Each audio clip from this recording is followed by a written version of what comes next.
देखिए, दीपावली पर ज़्यादातर लोगों ने एक नियम बना लिया है कि लोग सोना चांदी के सिक्के खरीदने के लिए भागते हैं, जबकि दीपावली होता है आपके जीवन में शुभ आशीर्वाद लेकर आता है। तो ऐसे में क्या करना चाहिए, आपको कम से कम रुद्राक्ष या तुलसी माला धारण करना चाहिए, क्योंकि दीपावली एक पूजन करने का त्यौहार है, अपने घर की तिजोरियां भरने का त्यौहार नहीं है। कई व्यापारी आपने देखा होगा नकली मिठाइयाँ बेच रहे हैं, और सेवा में ही ईश्वर का वास है। सबसे बड़ा उपाय तो सेवा ही है। दिवाली जैसे अमावस होती है उस दिन, तो इस टाइम पे टोने और टोटके भी बहुत ज़्यादा देखिए, जब होते हैं। समुद्र मंथन हुआ था तो जो दीपावली की रात थी, मतलब जो कार्तिक कृष्ण अमावस्या है, इस दिन माता लक्ष्मी प्रकट हुई थी। तो उनके प्रकट दिवस के रूप में हम उनका पूजन करते हैं दीपावली की रात को, मध्य रात्रि में। तो हमारा जो सनातन धर्म है, इसके अंदर पूजा पाठ का बहुत बड़ा विधान है। तो ऐसे में आपको 11 बजे अपने आसन पर बैठ जाना चाहिए, तो उस मंत्र जाप का लाभ आपको अगली दीपावली तक मिलेगा, जो भी हमने उस मंत्र के दौरान में मांगा होगा। आजकल होता है ना कि आपकी राशि से जो मतलब लिंक्ड एक नंबर है, आपके लिए लकी नंबर ये होगा, आपको ये चीज़ अचीव करनी है तो 7 नंबर लिख लो, ऐसा कुछ समथिंग बहुत सुना है। तो वहाँ पर जितने भी सक्सेसफुल लोग हैं, आज तक उन्होंने ये नहीं कहा कि मैं इस अंक की वजह से अरबपति बन गया, या मैं पहले लखपति था अब मैं नंबर 1 पे आ गया। किसी सक्सेसफुल व्यक्ति ने आज तक ये बात नहीं कही। परंतु अगर आप देखेंगे, माननीय प्रधानमंत्री नरेंद्र मोदी जी भी ज्योतिष देखते हैं। उसके बाद जो हमारे रिलायंस के मुकेश अंबानी जी हैं, वो भी एस्ट्रोलॉजी को फॉलो करते हैं। यहाँ तक कि आप देखेंगे अमिताभ बच्चन जी भी नीलम पहनते हैं। तो हर सक्सेसफुल व्यक्ति एस्ट्रोलॉजी फॉलो करता हुआ तो दिख जाएगा, पर न्यूमेरोलॉजी फॉलो करता हुआ नहीं दिखेगा, क्योंकि असल में जो चीज़ है वो वैदिक एस्ट्रोलॉजी है। दोस्तों, एक बार फिर से आप सभी का स्वागत है आज के हमारे इस नए एपिसोड में। और आज के इस पॉडकास्ट में हमारे मेहमान होने वाले हैं स्वामी श्री रामदास जी महाराज जी, और मेरे साथ है चेतना, मेरी को होस्ट। और आज हम लोग जो है फेस टू फेस सारे के सारे जो भी डाउट्स हैं आप लोगों के दिवाली को लेकर के, या फिर आपकी आमदनी को लेकर के कि आप अपनी आमदनी कैसे बढ़ा सकते हैं, अगर आपके लाइफ में स्ट्रगल्स हो रहे हैं, कुछ भी प्रॉब्लम्स आ रही हैं, तो आप उन सभी को कैसे एक मामूली से उपाय से, एस्ट्रोलॉजी की मदद से आप उन्हें कैसे दूर कर सकते हैं। तो चलिए सीधा टाइम वेस्ट ना करते हुए सीधा मुलाकात करते हैं आज के हमारे खास गेस्ट श्री स्वामी रामदास जी महाराज से। तो स्वामी जी, जय श्री राम। स्वागत है। जय श्री राम, जय श्री राम। सबसे पहले तो आप बताइए आप कैसे हैं? मैं बिल्कुल ठीक हूँ, एकदम स्वस्थ हूँ, सब कुछ ठीक चल रहा है, अच्छा चल रहा है। जैसे हमने काफ़ी सारी अब सोशल मीडिया पे तो आपको देखा ही है, एंड एस्ट्रोलॉजी को लेकर लोगों के मन में काफ़ी सारे सवाल रहते हैं। कुछ लोग तो आजकल की जनरेशन, जैसे हम अपनी ही बात करें तो आजकल का यूथ एस्ट्रोलॉजी को बिल्कुल नहीं मानता, because we believe in science more than astrology. So आज हम लोग डिस्कस करने वाले हैं कि आप एस्ट्रोलॉजी को एक साइंटिफिक वे में आप कैसे प्रूव कर सकते हैं हम इस चीज़ को, क्योंकि साइंटिस्ट के तौर पर, मतलब साइंटिस्ट के लिए जिन हम लोग एस्ट्रोलॉजी में जिन ग्रहों के बारे में बात करते हैं, उनके लिए हर किसी ग्रह का एक अलग अलग मतलब होता है, बट साइंटिस्ट के लिए ग्रह मीन्स सिर्फ और सिर्फ एक प्लैनेट है। सो देखिए, आपने कहा कि विज्ञान, इस सृष्टि के कण कण में विज्ञान है जी, और विज्ञान जो आज का विज्ञान है उन चीज़ों की खोज भी कर रहा है जी। जैसे शुरुआत में क्या था, हवा को केवल हवा मानते थे, बिल्कुल। फिर उस हवा के माध्यम से उन्होंने तरंगों का आदान प्रदान शुरू कर दिया। जैसे आज हम मोबाइल डिवाइस का इस्तेमाल करते हैं, रेडियो का इस्तेमाल करते हैं, तो आज ये हवा ही हमारे ट्रांसमिशन का जरिया बन गई। जी। तो जो हमारे ऋषि मुनि हैं, वो अपनी साधना के द्वारा अपने शरीर को छोड़ के अपनी चेतना के द्वारा एक जगह से दूसरी जगह आते जाते थे। तो विज्ञान अभी बहुत पीछे है, और जो हमारा आध्यात्मिक जो विज्ञान है, जो भारतीय परंपरा है, इसके अंदर अगर विज्ञान को समझने के लिए आज का विज्ञान प्रयास भी करे, तो भी मेरे ख्याल से अभी इनको कई वर्ष लगने वाले हैं, क्योंकि ये भौतिक के ऊपर काम करते हैं, और आध्यात्मिक जो हमारा जीवन है, जो हमारी आध्यात्मिक परंपराएं हैं, ये भौतिक और अभौतिक दोनों को साथ लेकर चलते हैं जी। तो जब तक आज का विज्ञान केवल भौतिक चीज़ों पर आधारित रहेगा, तब तक वो अभौतिक का सुख नहीं पा पाएगा। ये बात है। जैसे कि हम लोग ऐसा मानते हैं कि हम जिन लोगों ने भूतों को देखा होता है उनके लिए भूत होते हैं, मगर आधी से ज़्यादा जनरेशन बोलती है हमने जिस चीज़ को देखा ही नहीं हम क्यों माने। देखा तो हमने भगवान को भी नहीं, लेकिन हमारी इंडिया में भगवानों को पूजा जाता है, हर भगवान का एक अलग महत्व होता है। बिल्कुल। अब जैसे हम यूरोप की बात करें तो वो दूध को केवल दूध तक ही सीमित रखते हैं, जी। और हमारे यहाँ दूध के अंदर से क्या क्या निकाल लेते हैं। बिल्कुल। तो इसी तरीके से जो भूत हैं, प्रेत हैं, देखो अकेलेपन में और अंधेरे कमरे में डरते सब हैं, पर उजाले में बात करते हैं कि भूत नहीं होता। भूत नहीं होते। जब रात को 3 बजे उन्हीं को अंधेरे कमरे में भेज दिया जाए फिर तो वो चाहे भी डरेंगे। कोई भी हो, बिल्कुल बिल्कुल, कितना भी शक्तिशाली हो, रात के अंधेरे में बंद कमरे में सभी घबरा जाते हैं। सो स्वामी जी, मेरा आपसे पहला ये सवाल है कि एस्ट्रोलॉजी हमने ना आजकल बहुत सुना है, और अभी आप सोशल मीडिया पे इंस्टाग्राम हम लोग स्क्रॉल करते हैं तो न्यूमरोलॉजी होता है, एस्ट्रोलॉजी होता है, एंड एस्ट्रोलॉजी भी वेस्टर्न एस्ट्रोलॉजी, जैसे कि आपने हमें ऑफ द कैमरा बताया था कि आपकी एक्सपर्टीज वैदिक एस्ट्रोलॉजी में। तो क्या आप एक बार थोड़ा सा डिफाइन कर सकते हैं इन एस्ट्रोलॉजी को क्या है? बिल्कुल बिल्कुल बिल्कुल। देखिए, जैसे जैसे भारत के बाहर के देशों को भारत की परंपरा के अंदर विज्ञान दिखने लगता है, तो वो इस विज्ञान से सीख कर उसके बाद अपना ही एक नया विज्ञान बनाने लगते हैं। जैसे कि टैरो, जिन्होंने न्यूमेरोलॉजी की खोज की, वो टैरो भारत आए। भारत में महाराष्ट्र के मुंबई में एक ज्योतिषाचार्य के शिष्य बने। वहाँ उन्होंने ज्योतिष सीखी। ज्योतिष सीखने से कुछ उनको समझ में आई, कुछ उनको समझ में नहीं आई। उसके बाद वो वापस इंग्लैंड गए और वहाँ पे उन्होंने जितना भी समझ में आया था उसका उन्होंने न्यूमेरोलॉजी बना दिया। अच्छा। उसके बाद उन्होंने पुस्तक लिखी।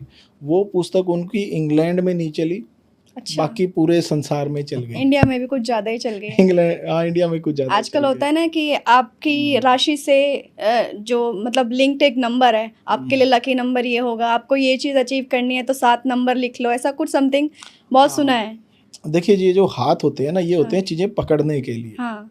ये लिखने के लिए हमारे वैदिक परंपरा में कापी किताब का इस्तेमाल किया जाता है। हाथ में ईश्वर ने रेखाएं लिख दी। इस रेखाओं से ज़्यादा आप इसमें कुछ लिख नहीं सकते।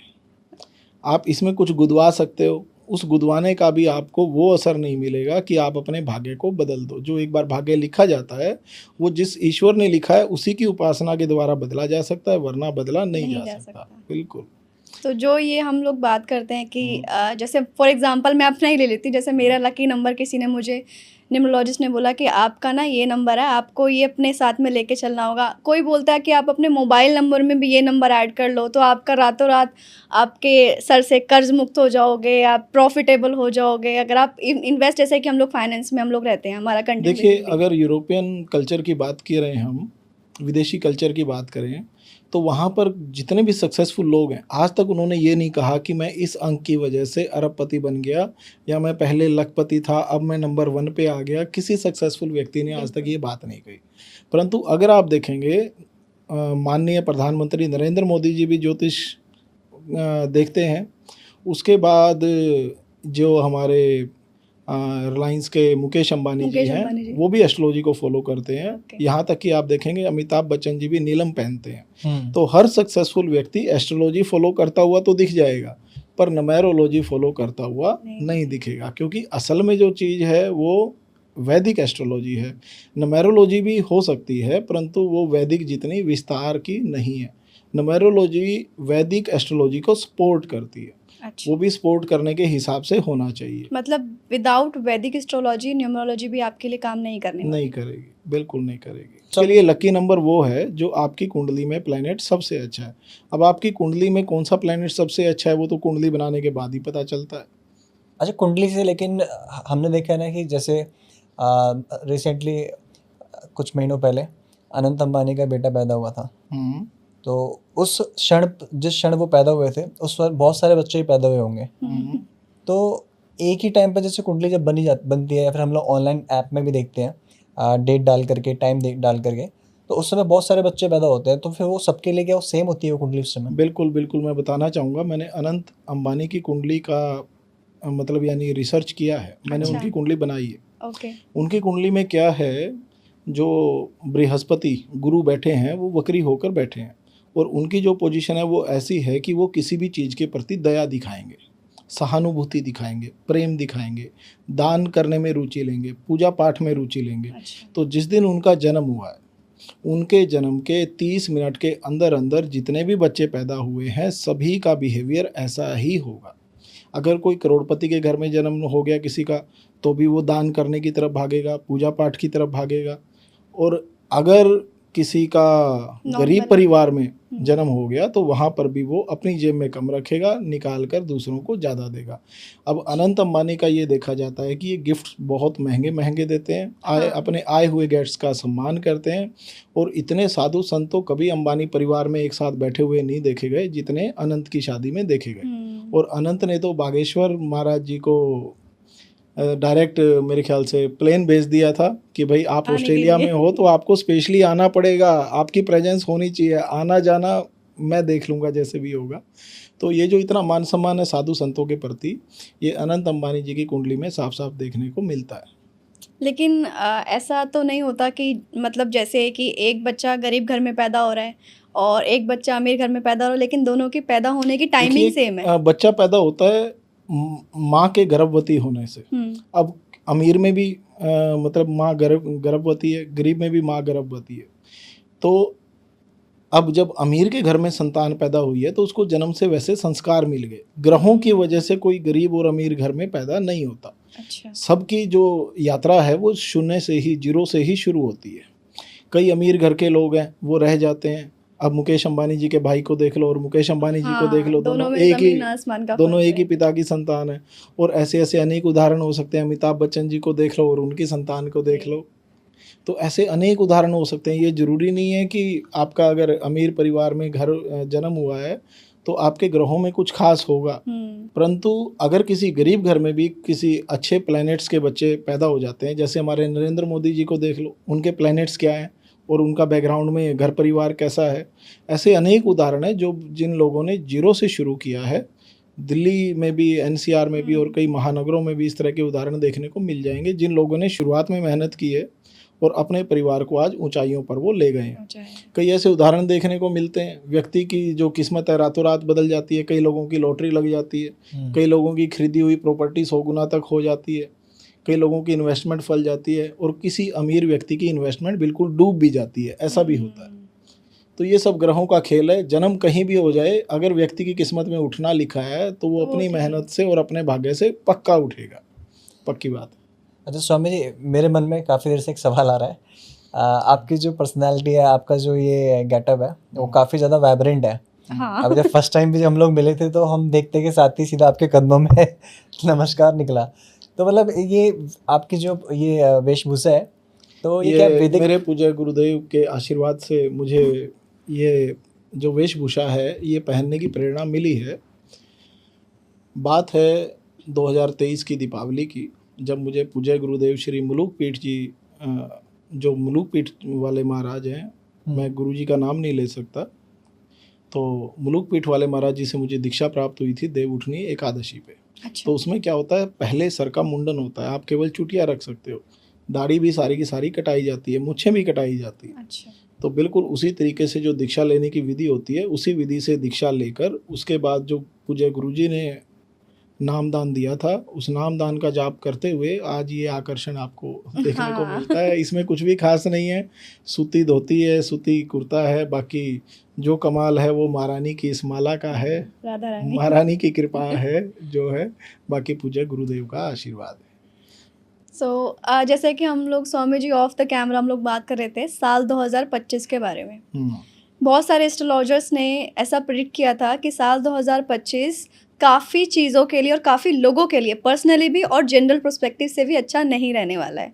एंड उसका असर हम सभी ने देखा कि ऑपरेशन सिंदूर हुआ, हिंदुस्तान पाकिस्तान के बीच में एक वॉर हुआ, हालांकि बहुत बड़ा नहीं था बट हुआ। और पहलगाम का जो टेरर अटैक हुआ, उसके बाद में भी वैष्णो देवी के धाम में जो अभी हादसा हुआ, तो हम देखते हैं कि साल 2025 में शुरू से लेकर अंत तक कोई ना कोई चीज़ें हो ही जा रही हैं। अभी बचे बस ज़्यादा से ज़्यादा 3-4 महीने बचे हुए हैं। तो मेरा आपसे सवाल है कि साल 2026 लोगों के लिए कैसा जाने वाला है? देखिए, ये बात शुरू हुई थी नवंबर 2024 से। नवंबर 2024 में ही आने वाले 2-3 सालों की प्रेडिक्शन इंटरनेट के ऊपर, यूट्यूब के ऊपर आनी शुरू हो गई थी। इसका क्या कारण है? सबसे ज़्यादा जो शोर मचा था वो मचा था 29 मार्च 2025 का, क्योंकि उस दिन क्या था, जितने भी ये हमारे ग्रह हैं वो मतलब यानी एक ही घर में सभी ग्रह इकट्ठे हो रहे थे। अच्छा, 29 मार्च 2025 को। हाँ, उसमें क्या था कि सभी ग्रह एक जगह इकट्ठे हो रहे थे और उस समय आपकी जो अमावस आ रही थी, जो हमारे चैत्र के नवरात्रे आते हैं, चैत्र के नवरात्रों से पहले जो अमावस आती है, चैत्र कृष्ण अमावस, उस दिन ये युति बन रही थी, सभी ग्रह एक तरफ हो रहे थे और अकेला जो केतु है वो उन ग्रहों के सामने आ रहा था। उसमें क्या हुआ था, शनि जो राहु से बाहर था, उस दिन शनि और राहु की युति हो गई थी। उसके बाद राहु के राशि परिवर्तन करने के बाद राहु शनि से बाहर आ गया था और जो हमारा मई का महीना है, जून का महीना है, जुलाई का महीना है, उसके अंदर ब्रह्मांड में कई बार ऐसा देखा गया कि कालसर्प दोष की स्थिति बनी हुई है, जिस वजह से बहुत भयानक आंधी तूफान आए, हाँ, बहुत ऊंचे ऊंचे रेत वाले राजस्थान में तूफान आए, बाढ़ भी आ रही है, बिल्कुल बेमौसम बाढ़ भी आ बरसात रही भी हो है। ये रही जो बाढ़ आ रही है, कभी चंद्रमा और केतु की युति बन रही है, कभी सूर्य और राहु की युति बन रही है। अभी रिसेंटली चंद्र ग्रहण भी हुआ था हाँ अभी। बिल्कुल, ये चंद्र ग्रहण के तुरंत बाद फिर ये सूर्य ग्रहण भी आ गया। हाँ, तो ये जो स्थिति है 2026 को लेके जो आपका सवाल है, तो 2026 में भी इस तरह की युतियाँ रहने वाली हैं और इन युतियों की अगर बात करें तो ये आप 2031 तक इस तरह की चीज़ें देखते रहेंगे। मतलब जब तक शनि राहु से बाहर नहीं आ जाते तब तक इस तरह की चीज़ें बनती रहेंगी। ब्रह्मांड में जब भी कालसर्प दोष बनता है उसका असर पृथ्वी के ऊपर आता है और जब भी जो चंद्रमा है वो केतु के साथ युति में आता है, भले ही 2 से 3 दिन के लिए आए तो भी ये समस्या होती है। और चंद्रमा की जो कर्क राशि है और सूर्य की जो सिंह राशि है उनके ऊपर इनका अशुभ प्रभाव आए तो भी इस तरह की युतियाँ बनती है। जो भी प्रेडिक्शन की जाती है इन राशियों और इन ग्रहों की युतियों के अनुसार की जाती है। तो मतलब 2026 जो है उसमें कौन सी राशि वाले जो है सबसे ज़्यादा फलेंगे फूलेंगे, किसके लिए बेस्ट होगा और कौन से अक्षर वाले लोगों के लिए सबसे बेस्ट है? देखिए, एक तो मैं बताऊं वृषभ राशि, वृषभ राशि, वृषभ राशि वृषभ राशि के लिए बहुत अच्छा रहेगा। उसके बाद मीन राशि, मीन राशि के लिए बहुत अच्छा रहेगा। और इसके अलावा मैं आपको बताऊं धनु राशि के लिए थोड़े से संकट रहने वाले हैं और कुंभ राशि के लिए भी अचानक धन लाभ की स्थितियां बनेंगी। और सिंह राशि वालों को शेयर मार्केट में पैसा लगाना बंद कर देना चाहिए और अपने पिता के साथ अच्छे संबंध, अच्छी बोलचाल बनानी शुरू कर देनी चाहिए। इस समय सिंह राशि वालों के साथ जो जीवन है वो बहुत ज़्यादा ऊपर नीचे हो रहा है। सिंह राशि वालों ध्यान से देख लो हाँ, इस चीज को। बिल्कुल बिल्कुल बिल्कुल। सबसे ज़्यादा पनौती किसके लिए साबित होगा 2026, कौन सी राशि के लिए? देखिए, अभी ये जो 2025 है ये सिंह राशि के लिए थोड़ा सा कठिनाइयों भरा रहा है और कुंभ राशि के लिए भी काफ़ी ज़्यादा चैलेंजेस आए हैं। कुंभ राशि को थोड़ा सा धन लाभ भी हुआ है परंतु चैलेंजेस भी काफ़ी आए हैं। चैलेंजेस रिलेशंस को लेके, रिश्तों को लेके चैलेंजेस बहुत आए हैं। और मेष राशि वालों की थोड़ा सा पेट से संबंधित समस्याएं रही हैं, सर दर्द से संबंधित समस्याएं रही हैं मेष राशि वालों की। वृषभ राशि का थोड़ा सा ठीक रहा है। अच्छा सौम्य जी, मेष राशि से मुझे हंसी इसलिए आ रही है कि चेतना की राशि जो है मेरी ना राशि मेष है तो और आपके अभी साथ ऐसा हुआ? बहुत ज़्यादा अभी रिसेंटली मेरा थोड़ा सा मतलब अभी छोटा सा एक्सीडेंट भी हो गया था। अच्छा। और ऐसी मतलब चीज़ें ना 2025 की शुरुआत से छोटी छोटी चीज़ें घटती आ रही है, मतलब हेल्थ ना बिल्कुल अच्छी नहीं है। अभी आपको वेट करना पड़ेगा, 2026 में भी ये चीज़ें चलेंगी, 27 में आपको लाभ मिलेगा। अच्छा, कुछ आपको दान के कुछ उपाय बताएंगे, वो ऐसा आपने भी है करना। क्या, कुछ मतलब धन वगैरह को लेकर भी कुछ मेष राशि में प्रॉब्लम? मेष राशि वालों को 2 मुखी रुद्राक्ष तुरंत पहन लेना चाहिए। मेष राशि वालों के लिए 2 मुखी, और मैंने सुना है ऐसा कि 5 राशि मुखी के भी होता हिसाब है। से मैं आपको बताता हूँ, दो। ये स्थिति मैं बताऊंगा स्पेशली 2025, 26 और 27 के अच्छा, लिए। 3 साल के लिए। इन 3 सालों में अगर आप डॉक्टर को पैसे नहीं देना चाहते, अपने ऊपर ही खर्च करना चाहते हो, तो कौन कौन से रुद्राक्ष पहन लेने चाहिए? सबसे पहले मेष राशि वालों को 2 मुखी रुद्राक्ष धारण करना चाहिए। ठीक है। उसके बाद आती है वृषभ राशि वालों को 5 मुखी रुद्राक्ष धारण करना चाहिए। उसके बाद मैं आपको बताऊंगा मिथुन राशि वालों को 6 मुखी रुद्राक्ष पहनना चाहिए। उसके बाद आती है आपकी कर्क राशि वालों को 1 मुखी रुद्राक्ष पहनना चाहिए। 1 मुखी रुद्राक्ष रेयर होता है, आसानी से थोड़ा मिलता कम नहीं है, तो थोड़ा सा इंडोनेशिया का रुद्राक्ष भी पहना जा सकता अच्छा। है।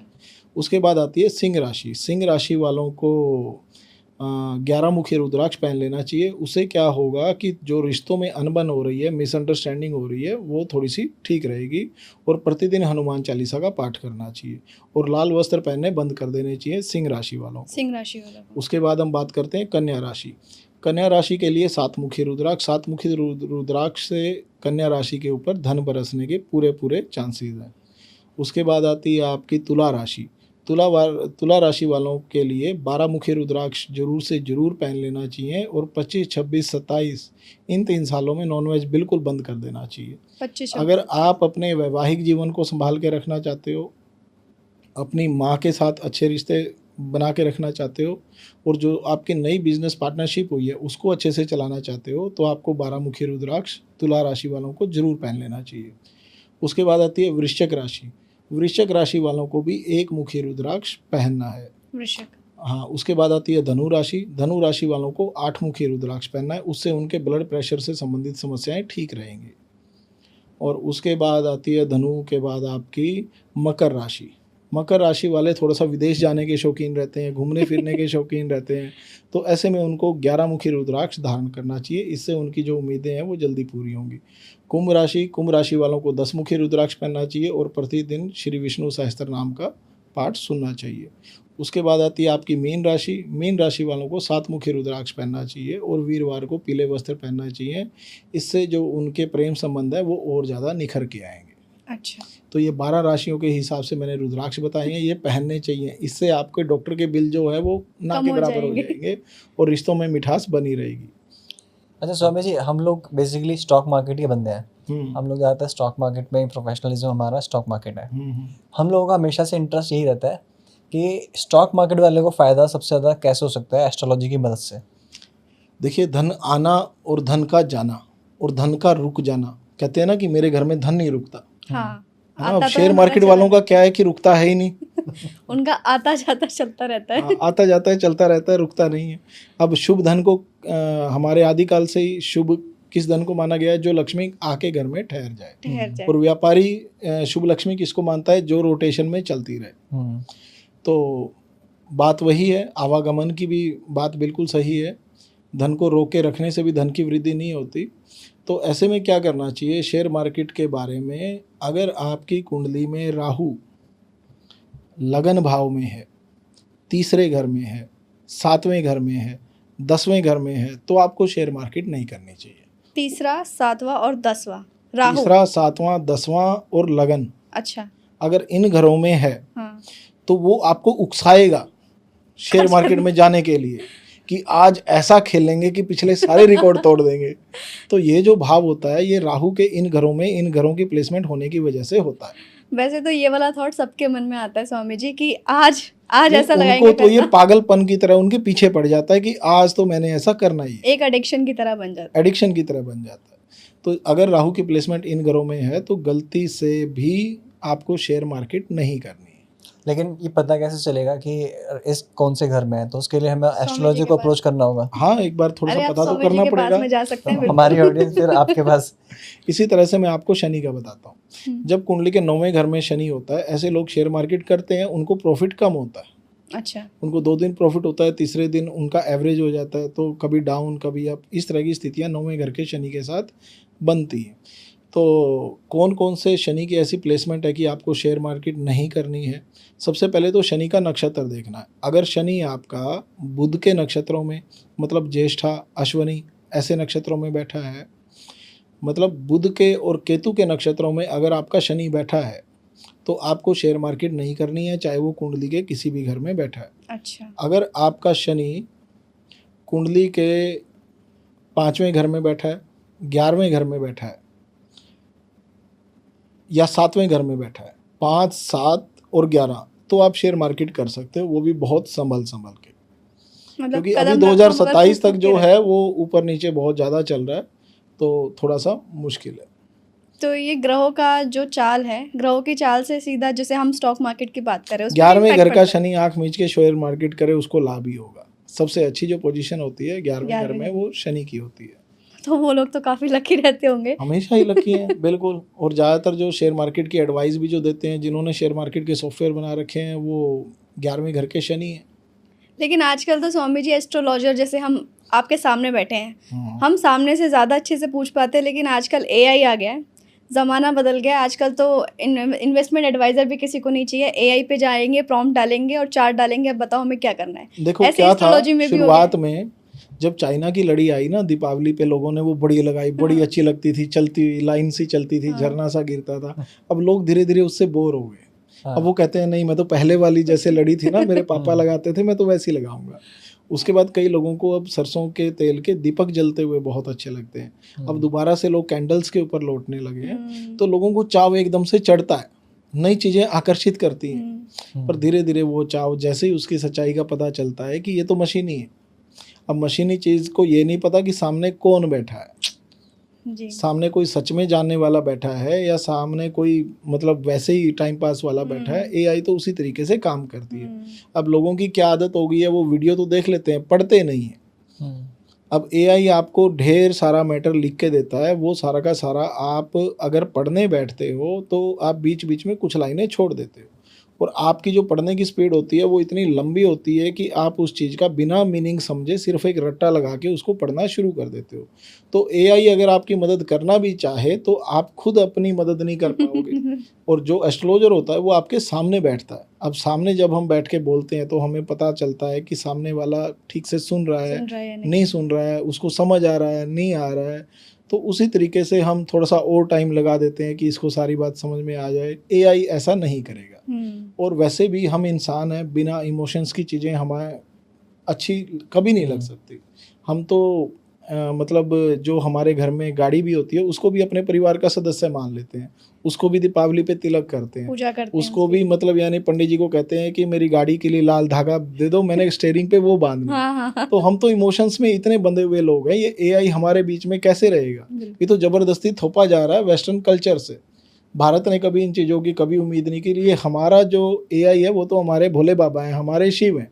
सावन के महीने में भोले बाबा के हिसाब से जीवन चलता है, और उत्तर भारत में तो मौसम के हिसाब से फल सब्जियां सब चलता है। तो हमारे एआई तो हमारे चांद सितारे हैं, हमारे ग्रह हैं। ये जो चीज़ें थोप दी जाती हैं, ये जिन भी देशों में जनसंख्या का समूह बहुत बड़ा होता है, जैसे चाइना हो गया, जैसे भारत हो गया, इन देशों की जनसंख्या बहुत ज़्यादा है। अब कंपनियों को क्या चाहिए? पैसे चाहिए कि ये जो इतनी बड़ी जनसंख्या है ये क्या देख के हमें पैसे देगी। तो ऐसे में फिर वो कभी कोई टेक्नोलॉजी आ गई, कभी कुछ आ गया, कभी कुछ आ गया। अब यही वो जनसंख्या है जो उनकी कंपनियों में काम करती है, बाद में एआई आने के बाद वो इन्हीं जनसंख्या को निकाल देते हैं, भले ही वो योग्य भी हो। अभी रिसेंटली हुए भी ऐसे केसेस। हाँ, तो कुल मिला के एआई के पक्ष में भारत को नहीं आना चाहिए। पर आजकल तो बच्चा बच्चा सब इस्तेमाल कर रहे हैं।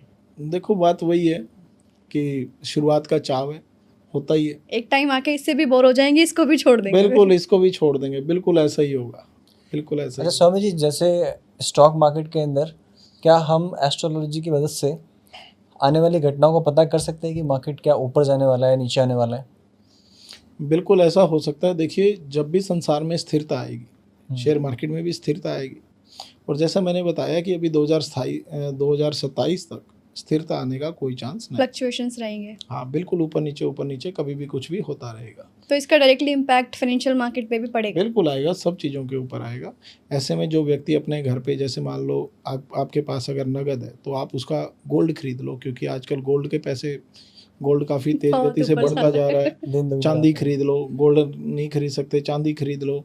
और आप प्रॉपर्टी खरीद लो, जहाँ पर जैसे नई कॉलोनियाँ कटती हैं ऐसी जगह खरीद लो। तो मेरे ख्याल से शेयर मार्केट में टेम्परेरी या डेली कुछ पैसा कमाने की बजाय आपको परमानेंटली इन्वेस्ट अच्छी जगह पे करना चाहिए। जैसे गोल्ड की इन्वेस्टमेंट हमेशा फायदेमंद होती है। बिल्कुल ऐसा करना चाहिए। नहीं, मतलब ज़्यादातर हमारी ऑडियंस ना जानना चाहती है कि जैसे हम कितना ज़्यादा कितने दूर तक हम प्रेडिक्ट कर सकते हैं, 2 दिन, 2 साल या 1 घंटे तक हम, क्योंकि हम लोगों का एस्ट्रोलॉजी तो इतने स्ट्रॉन्ग है, आपको 1 घंटे बाद की भी प्रेडिक्शन करके दे सकती है। तो क्योंकि एस्ट्रोलॉजी के अंदर जो घड़ी है, घड़ी के अंदर सारा का सारा समय बटा हुआ है। ज्योतिष में जो एक पल होता है, उसके बाद जो घड़ी होती है वो 40 मिनट की एक घड़ी होती है।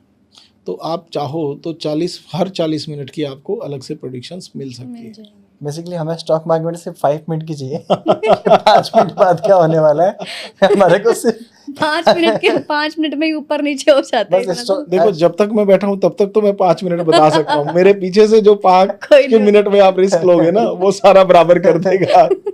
तो मतलब आप ये कह रहे हो कि अगर हम एक एस्ट्रोलॉजर को, अच्छे एस्ट्रोलॉजर को साथ में लेके बैठ के ट्रेडिंग करें तो शायद हम मुनाफा करने वाले हो बिल्कुल जाएंगे। बिल्कुल बिल्कुल। बाकी मैं बताऊं, एस्ट्रोलॉजर्स क्या करते हैं, सामने वाले को रिस्क लेने से रोकते हैं। हाँ, एस्ट्रोलॉजर एटलीस्ट अगर बिल्कुल कमाने नहीं दे रहे तो कम से कम हाँ, गवाने भी मत दो। बिल्कुल गवाने भी मत दो। तो मैं अगर आपको 10 बार रोकूंगा ना, तो आप मुझे खुद ही बोलोगे कि आप जाओ, मैं कर लूंगा। वो स्टॉक मार्केट है ही ऐसी एक हाँ, चीज, है ही नहीं ऐसी रोका चीज। जाता। क्योंकि आपकी इस स्टेटमेंट के बाद ना होगा ये कि हमारे जितने ऑडियंस है ना सब एस्ट्रोलॉजर ढूंढेंगे कि ट्रेडिंग के टाइम पर 9 से फिर 6 मैंने बता भी तो दिया कि वो आपको रोकेगा ज्यादा, करने देगा कम। मैंने ऐसा पर्सनली सुना है कि शनि, राहु, केतु, शुक्र, इनको ज्यादातर अच्छा नहीं माना जाता है। ऐसा क्यों है? देखिए, ज्योतिष के अंदर कुछ ग्रह होते हैं जो आपके बिहेवियर के ऊपर बहुत ज़्यादा असर डालते हैं। जैसे अगर आपके घर में कोई ऐसी संतान पैदा हो गई जिसका शनि बहुत अच्छा है, तो वो अपने पिता की खिलाफत पे आ जाएगा। पिता ये कहेगा कि बेटा पढ़ पढ़ पढ़, और उसका मन करेगा कि मैंने तो शॉपिंग मॉल में जाना है, मैंने तो ब्रांडेड शूज़ खरीदने हैं, ऑपोजिट चलेगा बिल्कुल। मैंने तो अपने फ्रेंड्स में जाके अपनी लीडरशिप दिखानी है, मुझे तो ये पुरानी बाइक नहीं नई बाइक चाहिए, मुझे तो अब मैं 18 साल का हो गया, अब तो मुझे गाड़ी चाहिए। और ऐसा जो व्यक्ति है वो बहुत जल्दी पैसा कमाने की तरफ भागता है, जिसका शनि बड़ा स्ट्रांग होता है। क्योंकि शनि को एक ही चीज़ की लत होती है कि मैं अपनी आर्थिक स्थिति को मजबूत करूं। लेकिन हम बोलते हैं कि अगर किसी की 7.5 लग जाती है तो वो आर्थिक स्थिति बर्बाद भी हो जाती है।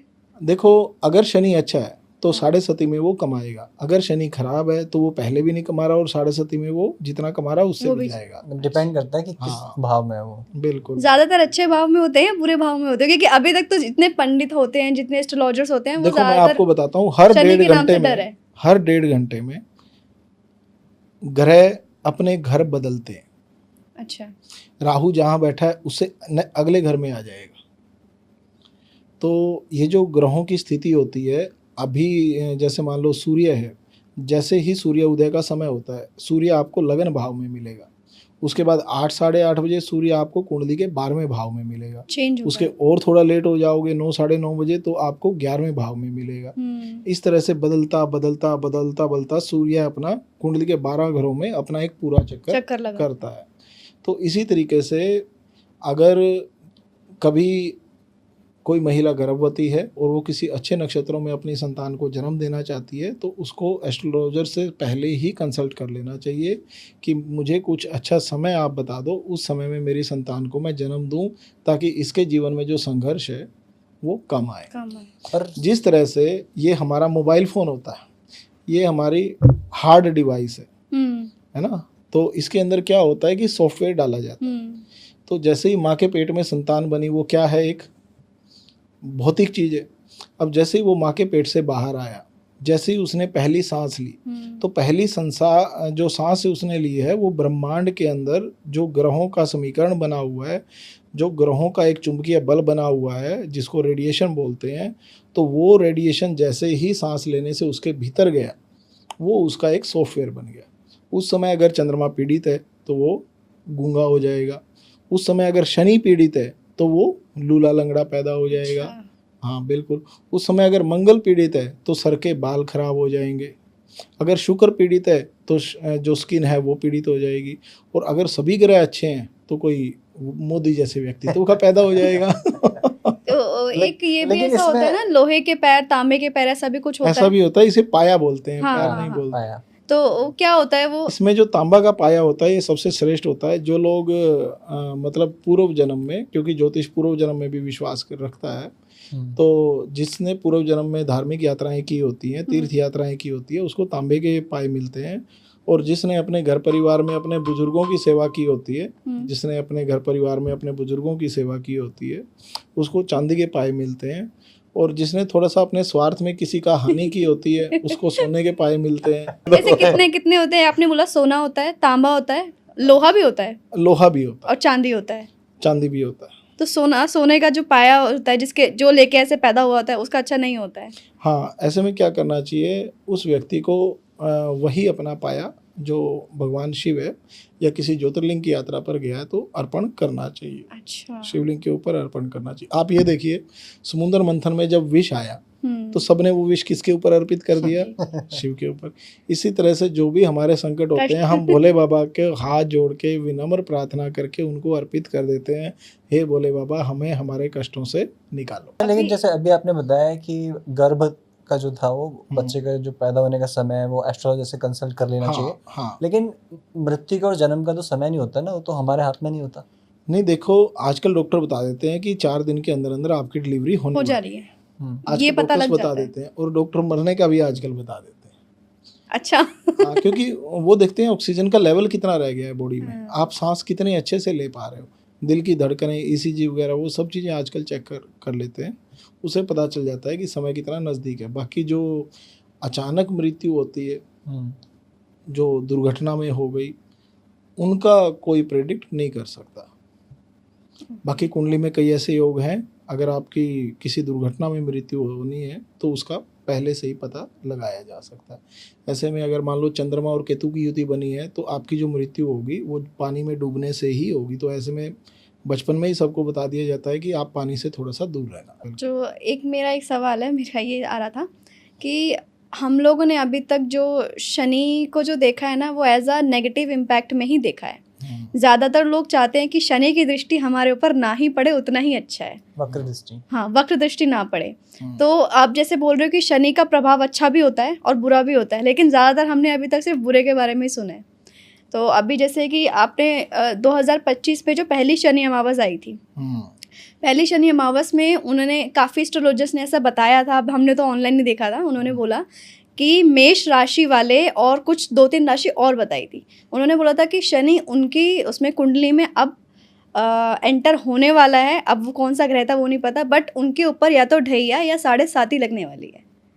तो अगर किसी के साथ में ऐसा हो रहा है और वो सच में उस चीज़ को फील कर रहा है कि हाँ शनि की दुष्ट दृष्टि हमारे ऊपर पड़ चुकी है। देखिए 2 तरीके से प्रेडिक्शन की जाती है। एक की जाती है गोचर के हिसाब से कि चंद्रमा अपनी राशि परिवर्तन कर रहा है, जिस राशि में जा रहा है।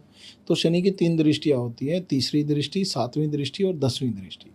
तो गोचर के हिसाब से शनि जिस राशि में गया है उसके बाद वहाँ से उनकी 3 दृष्टियाँ कहाँ कहाँ पड़ रही है, और वो जो राशियाँ हैं वो शनि की मित्र राशियाँ हैं या शत्रु राशियाँ हैं या सम राशियाँ हैं। 3 तरह की होती हैं। अब जैसे जो शनि की दृष्टि है तुला राशि में उच्च की हो जाती है, और उच्च की मतलब यानी हाई प्रॉफिटेबल, अच्छा। मतलब ज़्यादा लाभ देने की हो जाती है। इसी तरीके से अगर शनि की जो दृष्टि है वो मकर राशि पे पड़ रही है, तो मकर राशि शनि की खुद की राशि है, तो वहाँ पर सम इफेक्ट नहीं रहेगा, वो नुकसान वहाँ पर नहीं होगा। और वहीं पर अगर शनि की दृष्टि कर्क राशि पर पड़ रही है तो उनको समस्या आ जाएगी। तो ये दुश्मन राशियाँ हैं। हाँ, तो क्योंकि जो कर्क राशि है वो जल तत्व की राशि है। अच्छा। तो वैसे जो चंद्रमा और शनि है, चंद्रमा और शनि के मेल को विष योग भी कहा जाता है। तो इस तरीके से उनकी दृष्टियों का विचार किया जाता है।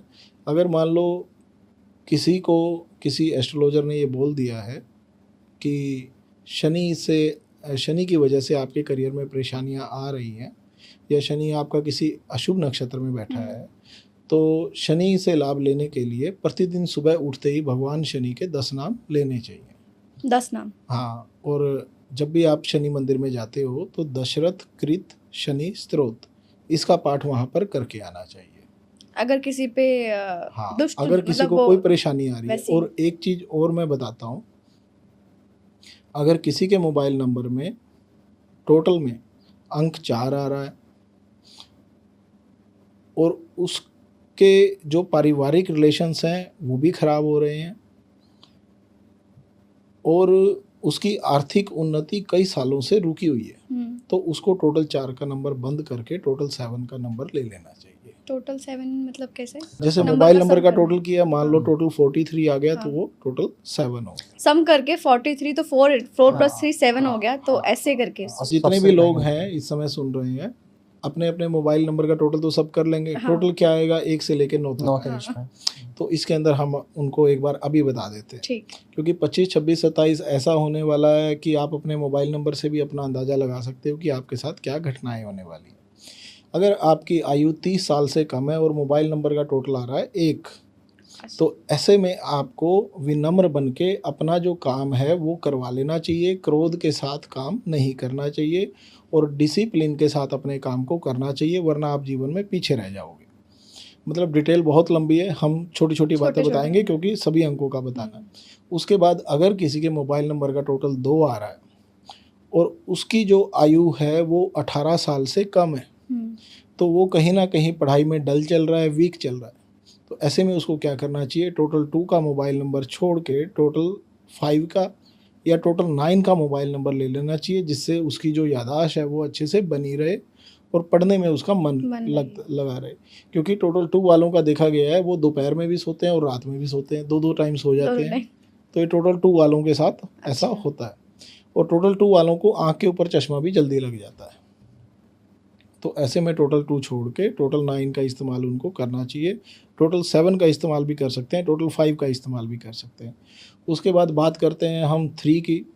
अगर किसी के मोबाइल नंबर का टोटल 3 है और उसकी जो एज है वो 27 से 50 के बीच में है, तो उसकी लाइफ में इस समय अप एंड डाउन्स ज़्यादा आ रहे हैं।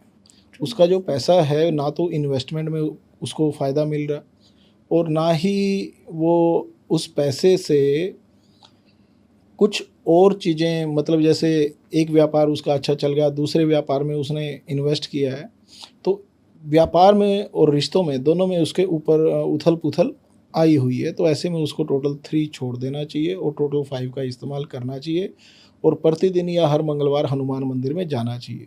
तो टोटल 3 वालों के साथ अगर उनकी आयु 27 से लेकर 50 के बीच में है, व्यापार में और धन से संबंधित उतार चढ़ाव आए हुए हैं, टोटल 3 छोड़ के टोटल 5 या टोटल 7 लेना चाहिए और हर मंगलवार हनुमान मंदिर जाना चाहिए।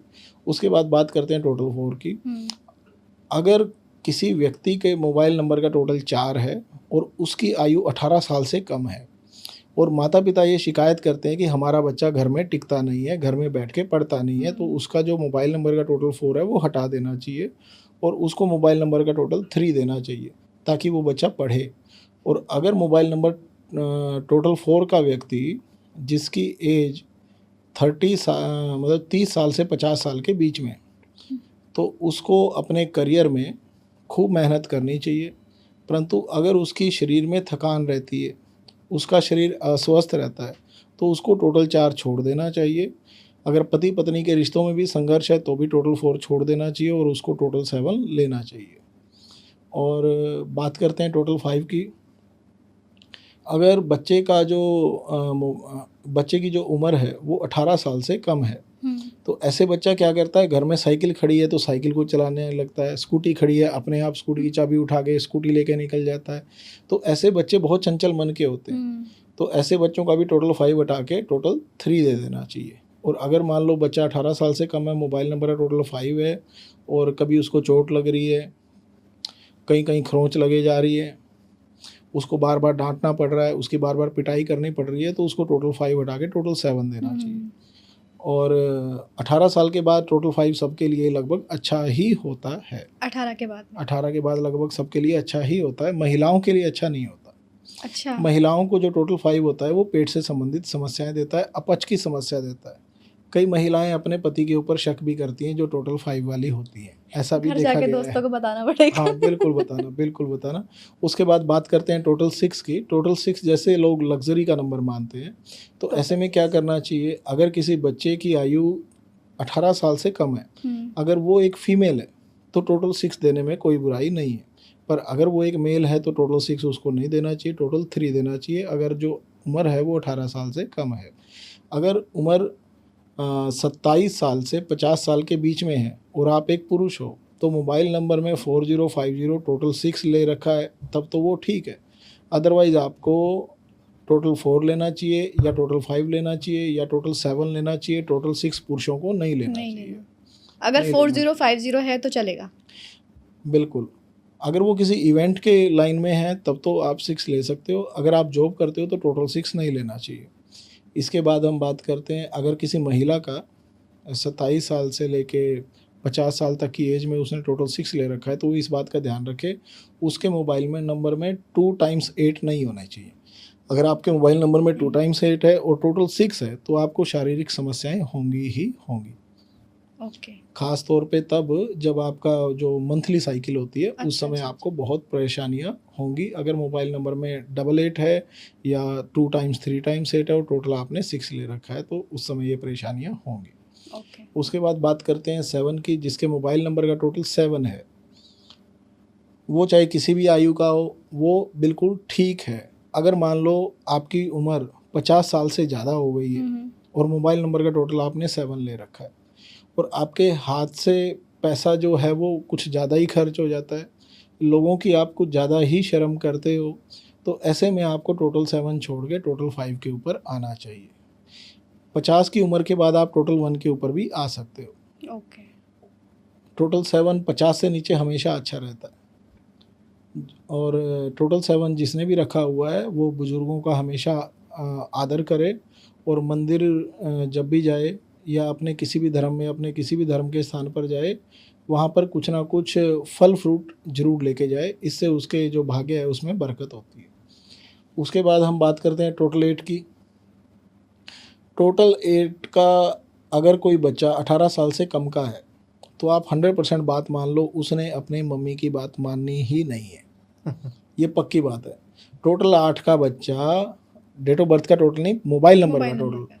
अगर मोबाइल नंबर का टोटल 8 है, बच्चे की उम्र 18 साल से कम है, तो उसने माँ की कोई बात माननी ही नहीं है, बल्कि वो माँ को पटाने में इतना तेज होगा, अपनी सभी शर्तें मनवा लेगा और माँ जब कोई बात कहेगी माँ की नहीं मानेगा बदले में। तो ऐसे में उसका वो नंबर हटा के टोटल 3 देना चाहिए। और 27 के बाद अगर कोई टोटल 8 लेता है और वो बिल्कुल एक नंबर का काम करता है, उसकी खुद की दुकानदारी है, उसकी खुद की फैक्ट्री है, तो वो टोटल 8 रख सकता है, उसमें कोई भी बुराई नहीं है। नहीं। अगर आपके साथ फाइनेंशियल प्रॉब्लम आ रही है, अगर आपने लोन लिया है और आप उसको भर नहीं पा रहे हो, तो टोटल 8 छोड़ के टोटल 7 लेना चाहिए। उसके बाद हम बात करते हैं 9 की। 9 जो है वो महिलाओं के लिए ठीक नहीं है, पुरुषों के लिए ठीक है, क्योंकि अंक 9 होता है गंभीर। अगर मान लो कोई व्यक्ति अपना करियर जर्नलिस्ट में बनाना चाहता है, जर्नलिज्म। प्रेस मीडिया में बनाना चाहता है, रीडिंग में बनाना चाहता है, नोवेल लिखने में बनाना चाहता है, शेरो शायरी लिखने में बनाना चाहता है, कविताएं इन चीज़ों में बनाना चाहता है, तो ऐसे में टोटल 9 ठीक है। अगर मान लो कोई अपने परिवार में सबसे बड़ा है, तो उसके लिए टोटल 9 ठीक है। परंतु टोटल 9 15 साल से छोटे बच्चे को कभी भी नहीं देना चाहिए। 15 साल से ऊपर इसको कोई भी ले सकता है। और महिलाओं की जो उम्र है, अगर बहुओं को लगता है मेरी सास मेरे साथ ज़्यादा लड़ती है, अपनी सास को टोटल 9 दे दो, वो मंदिर जाने लगेगी, तुम्हारी टेंशन खत्म। घर में ही नहीं रहोगे, लड़ाई नहीं होगी। लड़ाई नहीं होगी। और खुद टोटल 6 ले लो। अच्छा। हाँ, क्योंकि जो शुक्र की अधिपति हैं वो माता लक्ष्मी है, और हर सास चाहती है मेरे घर में जो बहू है वो लक्ष्मी बन के रहे। पति भी चाहता है मेरी धर्मपत्नी, अगर मैं नारायण हूँ तो वो लक्ष्मी बन के रहे, मैं शिव हूँ तो वो पार्वती बन के रहे, मेरी अर्धांगिनी के रूप में रहे। तो ऐसे में टोटल 6 लगभग सभी महिलाओं को अच्छे से लाभ देता है। ओके। बिल्कुल। तो ये 1 से लेकर 9 तक के अंक थे। 2027 तक मिनिमम इन नियमों का पालन करना चाहिए। 2027 तक। बिल्कुल। अभी जो है दिवाली भी आ रही है, तो दिवाली पे जो है पूजन करने के लिए किस तरह से हमें कौन सी विधि फॉलो करनी है, फिर कौन सा मेथड जिससे हमें ज़्यादा से ज़्यादा तरक्की मिले, ज़्यादा से ज़्यादा धन का लाभ हो? देखिए, दीपावली पर ज़्यादातर लोगों ने एक नियम बना लिया है कि लोग सोना चांदी के सिक्के खरीदने के लिए भागते हैं, और ऐसे समय में सोना और चांदी महंगा भी बहुत आ जाता है। जबकि दीपावली होता है आपके जीवन में शुभ आशीर्वाद लेकर आता है। तो ऐसे में क्या करना चाहिए, आपको कम से कम रुद्राक्ष या तुलसी माला धारण करने की तरफ भी भागना चाहिए, क्योंकि दीपावली एक पूजन करने का त्यौहार है, अपने घर की तिजोरियां भरने का त्यौहार नहीं है। कई व्यापारी आपने देखा होगा नकली मिठाइयाँ बेच रहे हैं, तो मिलावटी चीज़ें बहुत चलती हैं इन चीज़ों में। कपड़ा व्यापारियों को कपड़ा बेचने की होड़ लगी होती है, उनको ये होता है कि इस साल जितना स्टॉक है सब खाली कर दो, क्योंकि उसके बाद फिर सर्दियाँ आने वाली हैं। तो दीपावली एक पूजन और आपस में खुशियाँ बांटने का त्यौहार है, क्योंकि इस दिन हमारे रामचंद्र जी रावण का वध करके श्रीलंका से लौट के आए थे, 14 साल के वनवास को पूरा करके आए थे। तो ये पूजन का दिन है, तो इसको पूजा करने की भावना से, दूसरों को खुशियाँ बांटने की भावना से, जैसे दीपावली से कुछ दिन पहले अनाथालयों में जाना चाहिए, वहाँ बच्चों को वस्त्र भेंट करके आना चाहिए, किसी वृद्धा आश्रम में जाके आपको बुजुर्गों का आशीर्वाद लेके आना चाहिए। इन चीज़ों से जोड़ के करना चाहिए, और सेवा में ही ईश्वर का वास है। सबसे बड़ा उपाय तो सेवा ही है। बिल्कुल। दिवाली जैसे अमावस होती है उस दिन, तो इस टाइम पे टोने और टोटके भी हाँ, बहुत ज़्यादा देखिए जब होते हैं। समुद्र मंथन हुआ था, तो जो दीपावली की रात थी, मतलब जो कार्तिक कृष्ण अमावस्या है, इस दिन माता लक्ष्मी प्रकट हुई थी। तो उनके प्रकट दिवस के रूप में हम उनका पूजन करते हैं दीपावली की रात को, मध्य रात्रि में। तो हमारा जो सनातन धर्म है, इसके अंदर पूजा पाठ का बहुत बड़ा विधान है। तो ऐसे में आपको 11 बजे अपने आसन पर बैठ जाना चाहिए, 11 बजे।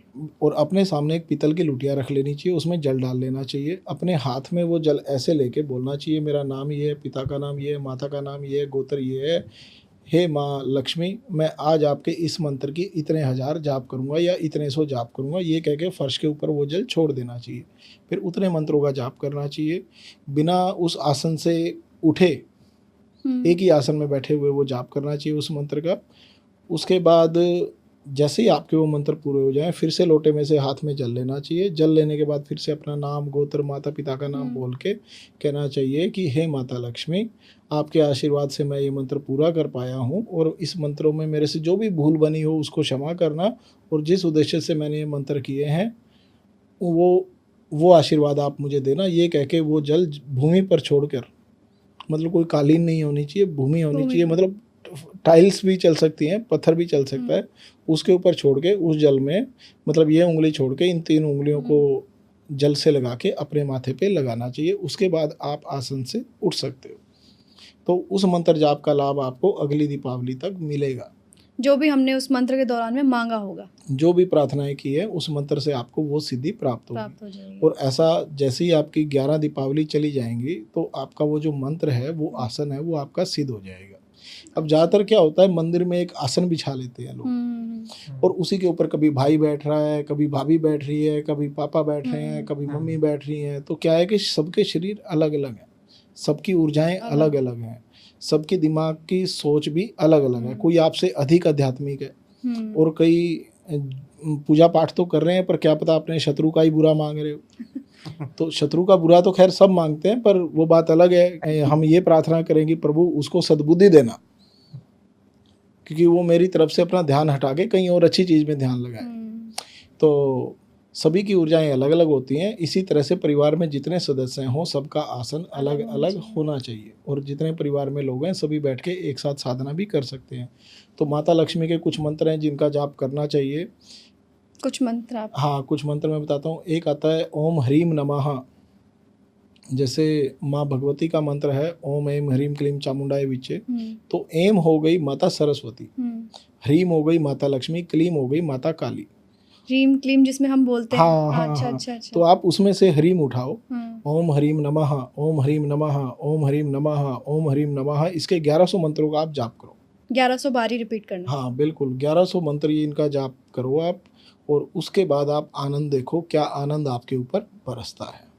इसके अलावा जो आपके पास अगर एक बड़ी थाली हो, उसके ऊपर आप एक मंत्र को लिख सकते हो, श्री महालक्ष्मी नमस्तुभ्यम सुरेश्वरी हरिप्रिय नमस्तुभ्यम नमस्तुभ्यम दयानिधे। उसके सामने आप ये दीपक लगा सकते हो, उस मंत्र के सामने, वो भी आपको खूब लाभ देता है। नहीं, अच्छा। बिल्कुल। और जो पूजन करना चाहिए वो हमें लाल वस्त्रों में, सफ़ेद वस्त्रों में या पीले वस्त्रों में करना चाहिए। दिवाली और के अपने दिन घर काले के वस्त्र मंदिर में नहीं आपको जुराब पहन के नहीं जाना चाहिए। कई लोग होते हैं ना, बस जूते फटाफट निकाले, उसके बाद हाथ धोए और घुस गए। मंदिर के अंदर जुराब पहन के नहीं जाया जाता, नंगे पाँव ही जाया जाता है। क्योंकि मंदिर में जो हमारा ऊर्जा छोड़ने का और ऊर्जा ग्रहण करने का जो स्रोत है वो पाँव है। पाँव से जमीन तक टच होती है वैसे। बिल्कुल बिल्कुल। तो आपकी जो बुरी ऊर्जा है जो नष्ट होती है, वो आपके पाँव के तलवे से नष्ट होती है। और उसके बाद अगर किसी व्यक्ति को क्षमा मांगनी है तो हम क्या करते हैं, सामने बैठ के सिर्फ हाथ जोड़ते हैं। जबकि हमारे वैदिक धर्म में क्या रहा है विशेष तौर पर राजस्थान और मारवाड़ी समाज में तो ये चीज़ देखी गई है कि नाक रगड़ के माफ़ी मांगी जाती है। ऐसा होता है। हाँ, जो हम अपने ईश्वर से प्रॉमिस भी करते हैं वो नाक रगड़ के करते हैं कि प्रभु इस बार माफ़ कर दो। मैंने अपने फादर को एक्चुअली ऐसा करते हुए देखा है। बिल्कुल बिल्कुल, ज़्यादातर जैसे हम मंदिरों के लोग पुजारी भी पूजा ऐसे करने ही के बाद माथा टेकते हैं मंदिर के आगे, हाँ। और जो नोज होती है उसको ऐसे करके हाँ, रगड़ते हैं। हाँ, क्योंकि ये जो नाक है ये हमारी इज्जत है।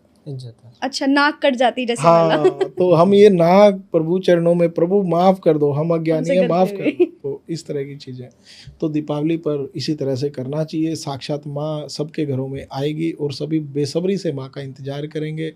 कई तरह के मिष्ठान सजाए जाएंगे, सभी नए नए वस्त्रों में पूजन करेंगे और अपने अड़ोस पड़ोस में भी मिष्ठान बांटे जाएंगे, फल बांटे जाएंगे। बिल्कुल आनंद मनाने का ये त्यौहार है। तो इन दिनों में जो अपनी ईगो है, अहंकार है, उसको छोड़ देना चाहिए। इन दिनों में आपसी प्रेम को बढ़ाना चाहिए क्योंकि माँ आ रही है। हमारी जन्म जन्म से जो माँ है वो आ रही है, जिन्होंने हमारे पाप नष्ट करने हैं, जिन्होंने हमारी रसोई को भरना है, जिन्होंने हमारी तिजोरियों को भरना है, जिन्होंने हमारे कर्ज को मुक्त करना है, वो आ रही हैं। तो वो आए तो आपका स्वभाव ऐसा हो कि माँ खुद आपके स्वभाव को देखकर आपके ऊपर निछावर हो जाए कि ले बेटा इस बार तो तेरा बेड़ा पार हो गया, मौज कर। तो ज़रूरी नहीं है ऐसा कि हम सिर्फ दीपावली पे सोना और चांदी मतलब लेने की होड़ में बिल्कुल लगे रहते रुद्राक्ष लेने की तरफ जाना चाहिए, रुद्राक्ष, तुलसी माला तुलसी लेने के माला लिए लेने। जाना चाहिए। कुछ अच्छा कर लो, जैसे आपने बताया कि वृद्धाश्रम चले जाओ या हाँ। बच्चों के आश्रम में चले जाओ, वहाँ बिल्कुल। दान करके आ जाओ। बिल्कुल मेरे बिल्कुल। स्वामी जी, एक मेरे ना मन में अभी आपने जो मंत्र बताया था, तो ऐसा शायद मेरे जैसे काफ़ी लोगों को भी डाउट होते होंगे कि अभी जैसे हम मंत्र में जब बताते हैं अपने बारे में माता से कि मेरा नाम ये है, मेरा गोत्र ये है, तो क्या भगवान भी गोत्र को मानते हैं कि मतलब वो उनको बिल्कुल नहीं मानते बताएं- हैं, बिल्कुल मानते हैं। उनको नहीं बताएंगे तो आप अपना परिचय कैसे बताओगे? नाम, जैसे मान लो आधार कार्ड अब- जैसे हम देते हैं। हाँ बिल्कुल बिल्कुल, जो आपका गोत्र है, गोत्र से आपके पूरा कुल आ जाता है। गोत्र जो पीछे आपके से माता पिता और आप नहीं हो, गोत्र हैं आपके दादाजी, पूरा। उनके दादाजी, उनके दादा। जैसे भगवान श्री राम को हम क्या बोलते हैं, सूर्यवंशी, हाँ, वो उनका गोत्र है। अच्छा। हाँ, वो उनका गोत्र बन गया। इसी तरीके से आपने तो सबका बताया अपना कि दिवाली गोत्र। पे प्रेम भाव और सबसे मिलजुल के रहना चाहिए। ज़्यादातर होली और दिवाली पर टोटके भी ज़्यादातर होते हैं। हाँ, चौराहे पर टोटका कर होते हैं। देते हैं एक लोग, बहुत ही अपना आसान टोटका मैं उतार के बताता बस हूँ। दूसरे पे चढ़ाना चाहते हैं। बिल्कुल, अपना कर्ज मुक्ति का एक सबसे आसान टोटका मैं हाँ। बताता हूँ। अपने घर की सबसे पुरानी चप्पल पहनो, अच्छा, अपने घर के नज़दीक जो चौक है वहाँ पर जाओ, वो चप्पल उतार के बिना पीछे मुड़े हुए अपने घर वापस आ जाओ, आपकी दरिद्रता वहीं रह गई। सबसे आसान टोटका है। अपनी पुरानी टूटी फूटी चप्पल पहन के जाओ, जो नज़दीक में चौक है वहाँ पर जाओ, अपनी चप्पल वहाँ छोड़ के नंगे पाँव घर आ जाओ, आपकी मौज हो जाएगी, दरिद्रता आपकी वहीं रह जाएगी। अच्छा, क्योंकि इस अमावस के ऊपर जो चौक है, हमारे चौराहे हैं, वो सबसे ज़्यादा एक्टिव हो जाते हैं। हाँ, और आपने वहाँ पर अपनी जो पुरानी चप्पल है वो छोड़ आनी है। इसी चौकों पर लोग बुरा भी करते हैं, जैसे आप बोल रहे हो चौराहे हाँ, एक्टिव हो जाते हैं। तो ये कुछ ऐसा उपाय है, आपने किसी का बुरा नहीं किया चौक के ऊपर, आप अपनी दरिद्रता को छोड़ छोड़ के के आए हो। और ये जो उपाय है ये अधिक से अधिक लोगों को पूरे भारत में करना चाहिए। दिवाली वाले दिन किस टाइम, जैसे आपको एक पर्टिकुलर टाइम होता होगा करने का ये? देखिए, जो चौक है वो तो कुछ स्पेशल मुहूर्त होते हैं, पर फिर भी रात को 11 बजे के बाद आपका चौराहा एक्टिव हो जाता है। रात को 11 बजे के बाद? बिल्कुल, 11 बजे से लेके 11:50 तक का समय सबसे श्रेष्ठ है। मतलब ये जरूरी नहीं है कि आपने 12 बजे के बाद जाना है। हाँ, हाँ, हाँ। 11 से 11:50 जो अपनी चप्पल चौराहे पे छोड़ आया उसकी दरिद्रता वहीं छूट गई, मेरी गारंटी है। मैं गारंटी लेता हूँ। 11 से 11:50, 11:51 की मेरी गारंटी नहीं है। 11 से 11:50 के बीच में। हाँ। मैं ये जानना चाह रहा था, जैसे एलोन मस्क है, दुनिया में इस वक्त राज कर रहे हो, है ना, तो वो तो कभी नहीं मानते होंगे आई थिंक एस्ट्रोलॉजी, वास्तुशास्त्र, बहुत मानते ज्योतिषशास्त्र। हैं, बहुत मानते हैं। वो क्या मानते हैं, वो चाइना की एस्ट्रोलॉजी को मानते हैं। चाइना की? वो चाइना की एस्ट्रोलॉजी को मानते हैं। और एक आपने वज्र देखा होगा, आप गूगल में सर्च करना वज्र, तो संसार में 3 ही वज्र हैं जिनमें से एक वज्र एलोन मस्क के पास है। अच्छा। क्योंकि हम यूथ को क्या लगता है कि एलोन मस्क जो है वो तो कभी वास्तुशास्त्र को, न्यूमेरोलॉजी में नहीं मानता पढ़ते है, बिल्कुल मानता है। बट इंडिया में अगर हम इतना सारा फॉलो करने चले तो शायद न्यू आइडियाज़ पे काम करने की बजाय हम न्यूमरोलॉजी वास्तुशास्त्र में, इन सब में ही फंस के ना रह जाए। बहुत लोग कहते हैं कि भाई भारत में तो लक्ष्मी है, इतने देवी देवता है, हाँ। विदेशों में तो ये देवी देवता है हाँ, नहीं, वहाँ तो नहीं, फिर भी नहीं। तरक्की है। असल में क्या है, विदेश की धरती को पाताल माना जाता है और पाताल को खजानों का भंडार शुरुआत से ही माना जाता है। अच्छा। भगवान विष्णु ने भी जब बलि के सर के ऊपर पाँव रखा था तो उसको पाताल का राज दिया था। जितना हम यहाँ भारत में सूर्य के प्रकाश से परेशान होते हैं, जबकि विदेशों में सूर्य की जो हाँ, ऊर्जा नहीं। है इतनी ज़्यादा परेशान नहीं करती। 11 महीने तक। हाँ, तो इसी तरीके से भारत एक आध्यात्मिक ऊर्जा का केंद्र है। यहाँ पर साक्षात देवी देवताओं ने जन्म लिया है। यहाँ पर आप सुखों की बजाय मुक्ति मांगो। सुख इस जन्म में आप 70-80 साल आपने ले लिया, उसके बाद फिर अगला जन्म लो सुखों के लिए। भारत मुक्त होने की जगह, भारत आपको जो मुक्ति दे देगा वो विदेश नहीं दे सकता। आप जैसे काशी में मरना अंतिम होता है, जिसका काशी में मरण हो गया उसका दोबारा जन्म ही नहीं है। अब ऐसा अमेरिका में एक भी स्थान नहीं है, इंग्लैंड में एक भी स्थान नहीं है, ऑस्ट्रेलिया में नहीं है। वहाँ जाओ और बाद में फिर वहाँ पर 84 लाख योनियों में ये चीज़। अच्छा स्वामी जी, ये जो जितने युवा होते हैं जो 12th में पढ़ रहे हैं, पास करेंगे या ग्रेजुएशन में है, तो काफ़ी सारे लोगों से मैंने सुना है वो कहते हैं कि आपको एक बार अपनी एस्ट्रोलॉजी चेक कर लेनी चाहिए कि आप किस फील्ड में महारत हासिल कर सकते हो। आपकी जो है डिसाइड हो जाती है कुंडली के टाइम पर ही, जब आप पैदा होते हो, कि आप टीचिंग में अच्छे होगे या वाणिज्य में अच्छे होगे, इस तरह से। तो क्या वाकई में ये देखिए, जो शनि है अगर कुंडली के तीसरे घर में है तो कम्युनिकेशन स्किल में वो हिट हो जाता है। अच्छा। अगर शनि कुंडली के चौथे घर में है वो सेल परचेज में हिट हो जाता है। शनि अगर कुंडली के 10वें घर में है तो वो मार्केटिंग में और लीडरशिप में हिट हो जाता है। मोदी जी के कुंडली में 10वें घर में शनि और शुक्र दोनों विराजमान है। अच्छा, आपने कभी ऐसे किसी, जैसे मोदी जी की बात करी आपने, हाल में अनंत अंबानी की बात की, तो आपने किसी ऐसे नॉन पर्सनालिटी का कभी ऐसा किया है रिव्यू कुंडली वगैरह का? नॉन, ये सभी नॉन ही है, इन सब की डिटेल्स आई है तभी तो कुंडली अच्छा बनी है। अच्छा, आपके पास में आई हैं? आई है तभी बनी है, अच्छा। तभी बनी है, क्योंकि मैं- इंटरनेट पे जो डिटेल्स होती है हाँ। वो 1-2 साल आगे पीछे करके डाल दी वो जाती है, कभी सेम टू सही सेम नहीं नहीं डाली जाती। तो इनकी डिटेल्स आई तो हैं एक तभी एक सेकंड का भी फर्क पड़ता है क्या टाइमिंग का? 1 सेकंड का तो नहीं पड़ता, पर 10 मिनट का जरूर पड़ता है। 10 जैसे अगर किसी, बहुत सारे लोग ऐसे भी हैं जो जन्म के टाइम पर उनको नहीं पता होता और कुंडली वगैरह नहीं बनी होती, तो आज अगर वो बनवाना चाहते हैं कुंडली तो पॉसिबल है, बन जाएगी? पॉसिबल है, बिल्कुल बन जाएगी। बस टाइम वगैरह पता होना चाहिए। हाँ सही। बिल्कुल, उनको डेट ऑफ बर्थ पता होनी चाहिए, टाइम पता होना चाहिए और कहाँ जन्म हुआ है ये पता होना चाहिए। बाकी चीजें हमारे ऊपर छोड़ दो, हम बताएंगे सबको। इसलिए हम स्वामी जी का जो है सारी डिटेल भी जो है पॉडकास्ट के एंड में और डिस्क्रिप्शन में भी डालेंगे, सो दैट कि आप इनसे अच्छे से कॉन्टैक्ट करके अपने जो भी हर तरह से भी अपनी कुंडली जरूर चेक करा लेना चाहिए, क्योंकि उसमें कोई नुकसान नहीं है। बिल्कुल करा लेना चाहिए, मैंने खुद अपनी करवाई हुई है। मैं ऑफ कैमरा जाके जरूर कराऊंगी इस टाइम पे। हम लोग शनि की जैसे बात कर रहे थे, तो अगर हम 7.5 या किसी पे ढैया लगी हुई है तो उसको कैसे, हम क्या उपाय हम लोग कर सकते हैं, क्या ऐसे बचने के लिए? जैसे मैंने उससे? बताया कि जैसे ही आप सुबह उठो भगवान शनि के 10 नाम बोलने चाहिए और शनि मंदिर में जाके दशरथ कृत शनि स्तोत्र करना चाहिए। अगर भगवान शनि का मंदिर कहीं बन रहा है तो वहाँ पर लोहे की वस्तुएं दान करनी चाहिए। और शनि जो है वो निंदा करने वाले को बहुत तेज दंड देता है, तो निंदा कभी भी नहीं करनी चाहिए। निंदा जिसको हम चुगली चुगली हैं। बोलते हाँ, हैं। बिल्कुल भी नहीं करनी चाहिए। समझ में आ गया? नहीं करनी है। हाँ, बिल्कुल भी नहीं करनी चाहिए। डिस्कशन करके लास्ट में बोलो भगवान उसका भला करे, भला ही करे। वो चीज़ ठीक है, आप उस अपराध से बाहर आ जाते हो, परंतु कोशिश करो अपराध भी ना करो। और ऐसे भी बोलते हैं कि शनि का, जैसे लेबर्स जो होते हैं उनसे भी कुछ कनेक्शन होता है कि हम जितना जितना लेबर को खुश रखेंगे उतना ही हमारे जो शनि हैं वो भी प्रसन्न होते हैं। बिल्कुल, जो निम्न तबके के लोग हैं जिनकी ज़रूरतें, जो अपनी ज़रूरतों के लिए संघर्ष कर रहे हैं, अगर आप उनकी मदद करते हो तो आपको 100% लाभ होता है। तो ऐसा भी करना जैसे अगर 7.5 किसी की कुंडली में आ रखी है तो हम ये सब अगर उपाय करते हैं बिल्कुल, तो बिल्कुल। हमें मतलब उतना विकलांग प्रभाव की नहीं मदद पड़ेगा। करनी चाहिए, अंधे व्यक्ति की मदद करनी चाहिए, किसी को जीवन यापन से संबंधित कोई समस्या आ रही है तो धन से संबंधित मदद भी कर सकते हैं। किसी को जैसे कई लोग ऐसे देखने में आए हैं, कई उदाहरण हमारे दक्षिण भारत में, लोग गरीब लोगों के लिए मकान बनवा देते हैं, तो छत की चैरिटी कर देते हैं। इस तरह से कई सारी चीज़ें हैं। और अगर आपसे कुछ भी ना बने और जीवन में एक श्रेष्ठ दान करना चाहते हो तो गोदान कर दो। अच्छा। किसी श्रेष्ठ ब्राह्मण को आप गौदान कर दो। किसी श्रेष्ठ ब्राह्मण को नहीं कर सकते तो आप गौशाला में दान कर दो, किसी जरूरतमंद को कर दो, किसी गरीब को कर दो, क्योंकि गाय पूरे परिवार का पेट पाल सकती है। बिल्कुल।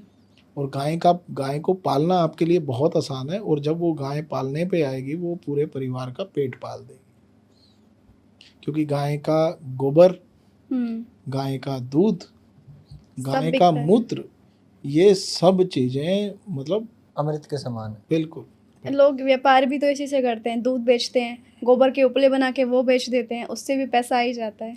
तो स्वामी जी, आपकी कोई संस्था वगैरह कुछ है जिसमें लोग आपसे कनेक्ट कर सकते हैं, लाइक जिसमें आप भी कुछ ऐसे चैरिटीज वाले वर्क करते हो?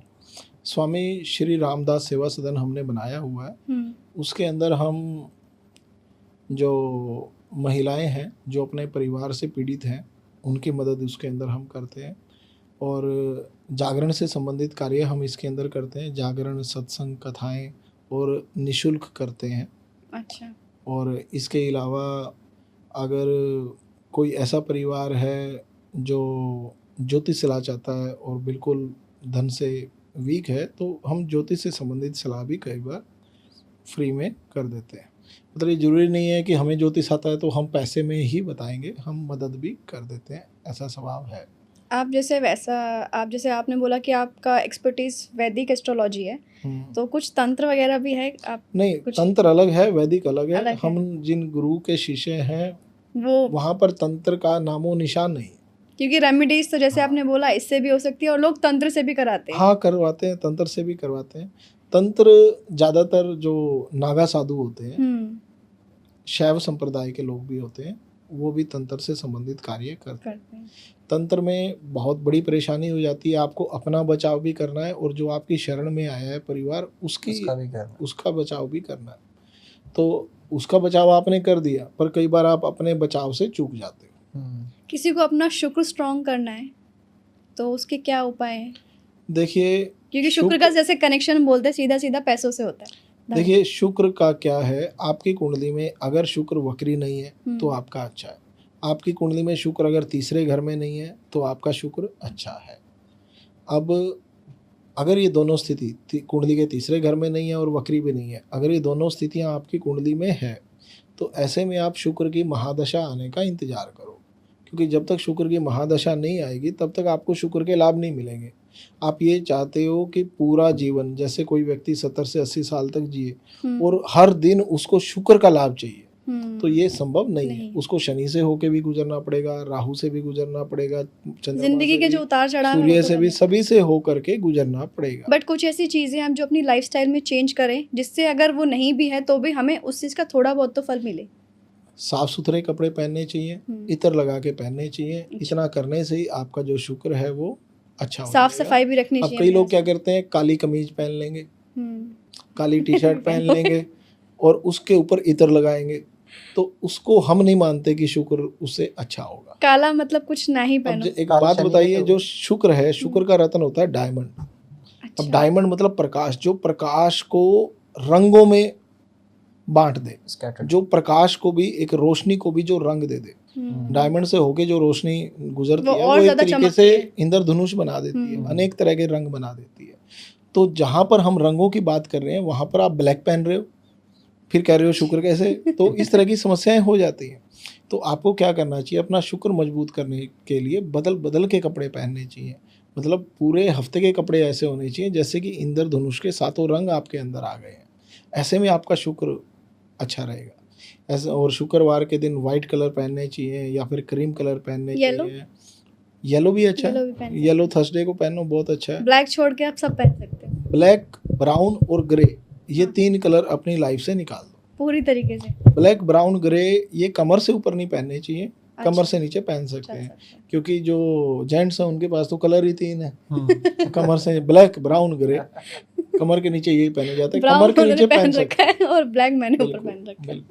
जिस तरीके से वास्तु होती है उसी तरह से हमारे शरीर का भी वास्तु होता है। हमारे शरीर के हिसाब से जो नाभि से नीचे का भाग है उसको अपवित्र माना जाता है। उससे नीचे कभी सोना भी धारण नहीं किया जाता, और जो नाभि से ऊपर का भाग है उसे हमेशा शुद्ध माना जाता है। अब शुद्ध का अर्थ होता है जहाँ पर ईश्वर का वास हो, हृदय हमारा। तो ऐसे में शुद्ध कलर ही पहनने चाहिए, अच्छे रंग पहनने चाहिए, शुभ रंग पहनने चाहिए। अशुभ रंग है आप कमर से नीचे पहन लो, कोई समस्या नहीं है। जैसे हम लोग ये भी बोलते हैं कि घर में जितनी भी लेडीज होती हैं उनका आपको मान सम्मान करना चाहिए और घर की लेडीज़ को बहुत अच्छे से खुश रखना चाहिए, क्योंकि अगर आप घर की जो लेडी हैं वही आपके घर में दुखी है और घर में कलेश चल रहा है तो आपका शुक्र आपसे कभी प्रभावित नहीं हो बिल्कुल सकता। बिल्कुल बिल्कुल, जो महिला है साक्षात शक्ति का स्वरूप है। महिलाओं को बिना अपने शुक्र के लाभ की परवाह किए, मतलब साक्षात ये जो देवी हैं ये मतलब आदर मान सम्मान के योग्य हैं। इस संसार का महिला के बिना अस्तित्व ही नहीं है। घर अलग चीज़ है और महिलाओं का सम्मान अलग चीज़ है। और अभी चाहे आज के समय में मतलब कई तो राजनीतिक पार्टियों ने ये नियम ही बना लिया कि भाई इस बार महिलाओं को कुछ धनराशि दे दो इलेक्शंस में और आप इलेक्शन जीत जाओगे। यही फॉर्मूला बिहार में चल रहा है। मतलब जो पार्टी महिलाओं का अधिक सम्मान कर रही है वो पूरे राज्य के ऊपर राज कर रही है।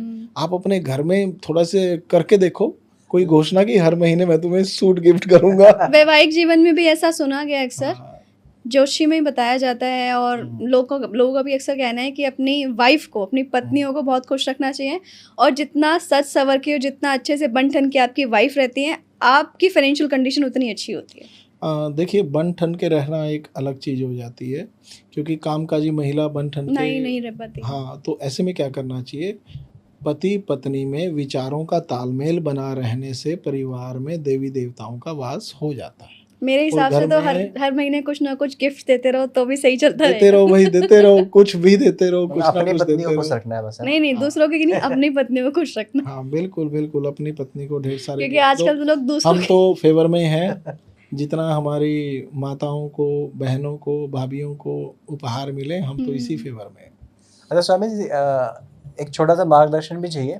जो स्टूडेंट लोग गवर्नमेंट जॉब की तैयारी कर रहे हैं, किसी भी एग्जाम की तैयारी कर रहे हैं, तो एस्ट्रोलॉजी के अकॉर्डिंग उनको किस तरह से बेनिफिट मिल सकता है एस्ट्रोलॉजी से? जो लोग किस चीज़ की तैयारी कर रहे हैं, लाइक गवर्नमेंट जॉब के एग्ज़ाम है या 12th के एग्ज़ाम होने वाले हैं, बोर्ड के एग्ज़ाम है, किसी भी चीज़ के एग्ज़ाम है, तो स्टूडेंट्स के लिए तो सबसे पहले तो जो मैंने अंक बताए हैं वो अंक देख लेने चाहिए। 1 से 9 तक के जो मैंने अंक बताए हैं 18 साल से छोटे के लिए, वो अंक जरूर से जरूर देख लेने चाहिए, क्योंकि हम ब्रह्मांड में जिस रेडिएशन में जीते हैं ये साक्षात एक रेडियो डिवाइस है। और रेडियो डिवाइस के अंदर जो अंक होगा उसी तरह से आपके जीवन में रेडिएशन आ रहा है। तो दूसरा, माँ भगवती का पूजन बच्चों को बचपन से ही करना शुरू कर देना चाहिए। भोले बाबा और माँ भगवती ये बच्चे की पुकार सुनते ही उसकी मनोकामना पूरी करने के लिए प्रकट हो जाते हैं। और माँ भगवती आदिकाल से ही हमारे जो पूजा है उसका हिस्सा रही है। आप देखेंगे कि कुल देवी हर परिवार में होती है, कुल देवता हर परिवार में होता है। तो शिव और माँ दोनों, हाँ बिल्कुल, शिव और शक्ति दोनों का पूजन करना चाहिए। और अगर आप दोनों में से केवल एक का भी करते हो तो भी आपके जीवन में आनंद बरसना तय है।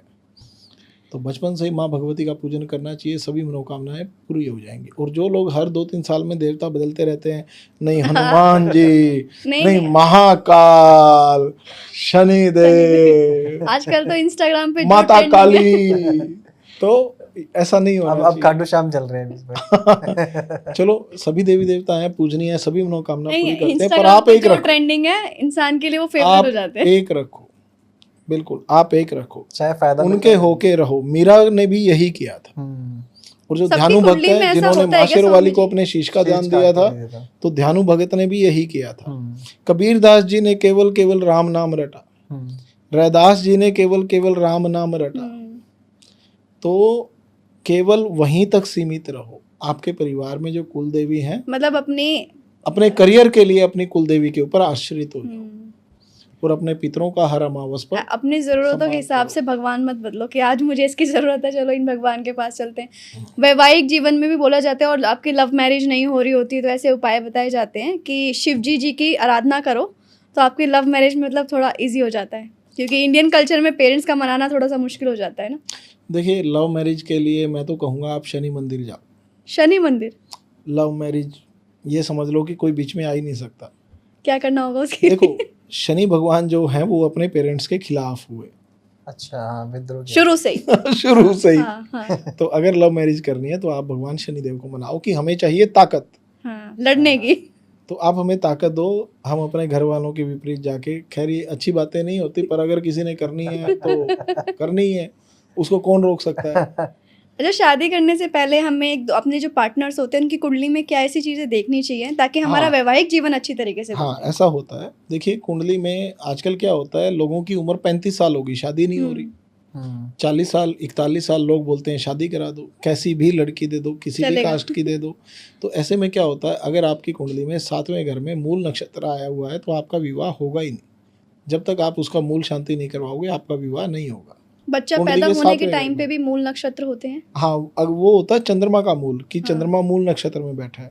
पर हम बात कर रहे हैं 9 ग्रहों की। 9 ग्रहों की। आपकी कुंडली में 7वें घर में कोई भी ग्रह बैठा है, अगर वहां पर वो मूल नक्षत्र में बैठा है तो भूल जाओ आपका विवाह होगा। तो उसको फिर कैसे शांत कराया जाए अगर कोई सच में ऐसी चीज़ से जूझ रहा हो तो फिर? बिल्कुल, इसके कई स्थान हैं जहाँ पर आप मूल शांति का करवा सकते हो। जैसे माता नर्मदा के तट पर कई ऐसे मंदिर हैं जहाँ पर ये पूजा करवाई जाती है। उज्जैन महाकाल के अंदर ये पूजा करवाई जाती है, काशी में भी करवाई जाती है और दिल्ली में भी कई मंदिरों में जो ये मूल नक्षत्र है इसकी शांति के उपाय करवाए जाते हैं। मूल नक्षत्र के लोगों को पीतल के लोटे में जल डाल के, काले तिल डाल के भगवान शिव के ऊपर महामृत्युंजय मंत्र बोलते हुए 11 बार चढ़ाना चाहिए। इससे भी मुक्ति मिलती है और ऐसा प्रतिदिन करना चाहिए, अच्छा। डेली करना चाहिए। और डेली अगर मंदिर नहीं जा सकते तो नर्मदेश्वर शिवलिंग जो माता नर्मदा की निकलते हैं वहाँ से, उसको अपने घर में स्थापित करना चाहिए। चांदी की जलेरी बना सकते हैं, पत्थर की जलेरी बना सकते हैं, पीतल की बनी बनाई जलेरी आती हैं, उसके अंदर स्थापित करके उसके ऊपर भी अर्पित कर सकते हैं। जो लोटा हो वो पीतल का ही हो, ऐसी कोशिश करनी चाहिए। और इसके अलावा कुंडली के 8वें घर में अगर मूल नक्षत्र आ जाए तो पति और पत्नी दोनों में से एक की मृत्यु हो जाती है। अच्छा। और मूल नक्षत्र के अलावा अगर घनिष्ठा नक्षत्र आ जाए तो भी दोनों की वाहन दुर्घटना में चोट दोनों को लगती है। आजकल लोग बिलीव नहीं करते हैं, मेडिकल टेस्ट करा लेते हैं शादी करने से पहले, बट एक बार कुंडली नहीं चेक कराते, कुंडली नहीं मिलवाते। देखिए लोग क्या करते हैं, कुंडली मिलाई, मिलान हो गया, कितने मिल गए? गुण मिल 27। गए। अरे बांट दो, अभी बांट दो मिठाई। 27 मिल गए, बहुत हो गया। बट ऐसे नहीं, 27 ऐसे मिलने के बाद भी शादी के देखिए बाद दोनों विवाह के के बीच में लिए लड़ाइयाँ कुंडली होती के 7वें घर के नक्षत्र देखिए, हैं। विवाह के लिए कुंडली के 8वें घर के नक्षत्र देखिए, गुरु की दृष्टि 8वें घर पे आ रही है कि नहीं वो देखिए, शनि की दृष्टि अगर 7वें घर पे आ रही है तो थोड़ा सा सावधान होकर विवाह कीजिए। शनि अगर कुंडली के 8वें घर में बैठे हैं तो थोड़ा सा सावधान होकर विवाह कीजिए। केतु कुंडली के 8वें घर में बैठे हैं तो थोड़ा सावधान होकर विवाह कीजिए। राहु और केतु दोनों में से कोई भी, गुरु बाकी सभी ग्रह तो चल जाते हैं, उनमें इतनी समस्या नहीं है, थोड़ी सी शारीरिक परेशानियां देते हैं पर चल जाता है। इसी तरह से नक्षत्र का भी विचार करना चाहिए। मूल, मघा, ज्येष्ठा, अश्वनी, ये कुछ ऐसे नक्षत्र हैं जिनकी शांति करा देनी चाहिए। मान लो विवाह हो गया और उसके बाद देखा कि ये नक्षत्र है, दोनों की नहीं बन रही, तो नक्षत्र शांति करवानी चाहिए। किसी की अगर शादी हो चुकी है उसके बाद ये सब चीजें हो रही, फिर क्या कर सकते हैं? तो ये नक्षत्र शांति कराना करवानी पड़ेगा। चाहिए। हाँ, ये नक्षत्र शांति नहीं, करवा। क्योंकि पर्सनली भी हम लोग ऐसे लोगों को मिलते हैं, देखा है जो शादी तो ठीक ठाक होगी, शादी बहुत बढ़िया गई, लेकिन शादी के बाद लड़ाई, रोज झगड़े, रोज कलेश। देखिए कई बार क्या होता है, लोग उच्च मांगलिक होते हैं। अब उच्च मांगलिक व्यक्ति क्या होता है, अपना कंट्रोल खो देता है। तो उच्च मांगलिक का विवाह उच्च मांगलिक से इसलिए करा दिया जाता है कि दोनों एक दूसरे को ताकतवर मान के आपस में कम भिड़ें।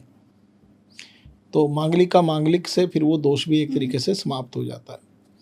तो अगर आपस में बहस ज़्यादा होती है, रूठना मनाना लगा रहता है, व्यक्ति शक्ल से पसंद नहीं आता, स्वभाव से पसंद नहीं आता, या उसकी कुछ ऐसी आदतें हैं वो पसंद नहीं आता, तो ऐसे में जितनी एडजस्टमेंट हो सके उतनी करनी चाहिए। और उसके बाद भी अगर कोई मुश्किल आ रही है तो किसी विद्वान ज्योतिष से कुंडली एक बार दोबारा से चेक करवा के वो जो दान बताए वो करने चाहिए।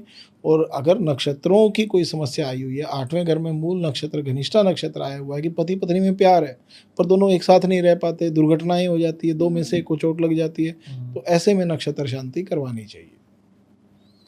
और इसी तरीके से अगर यही आपका मूल नक्षत्र कुंडली के 5वें घर में आ जाए तो संतान जन्म होते ही मर जाती है। अच्छा।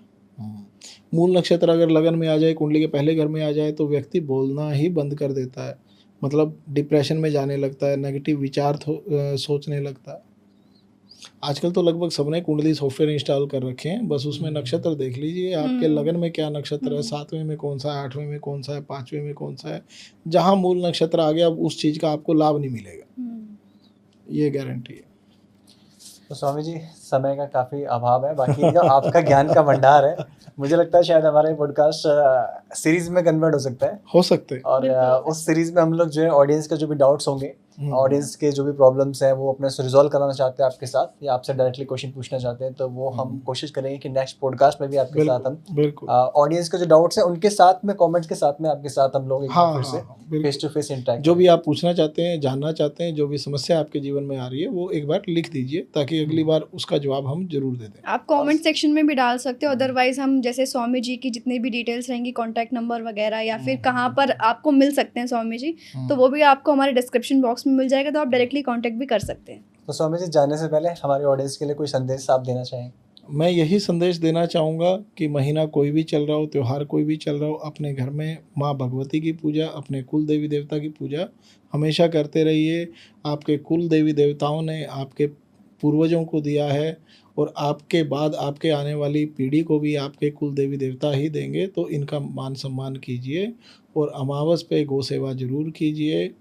यही मैं आप सभी को संदेश देता हूँ। स्वामी जी, हम लोग जो है फिर चेतना और मैं आपसे कैमरा के पीछे मिलते हैं, फिर अपनी कुंडली एक बार जरूर चेक कराएंगे, बिल्कुल। और आपको अपनी फैमिली में भी इंट्रोड्यूस कराएंगे, तो आपको हम इनवाइट करते हैं अपने घर पे, तो आप अगर समय निकाल सके तो हमारे घर पर आके हमारे फैमिली बिल्कुल मेंबर्स बेटा, आज तो मैं आपके ही पास हूँ, जो मर्जी करवा लो। तो आज समय का अभाव है, बाकी हम मिलेंगे आपसे नेक्स्ट पॉडकास्ट में फिर से। तो स्वामी जी, बहुत बहुत शुक्रिया, आपका बहुत बहुत धन्यवाद। राधे बहुत राधे। बहुत आनंद आया, बहुत अच्छा लगा आकर। शुक्रिया। शुक्रिया। नमस्कार, राम राम।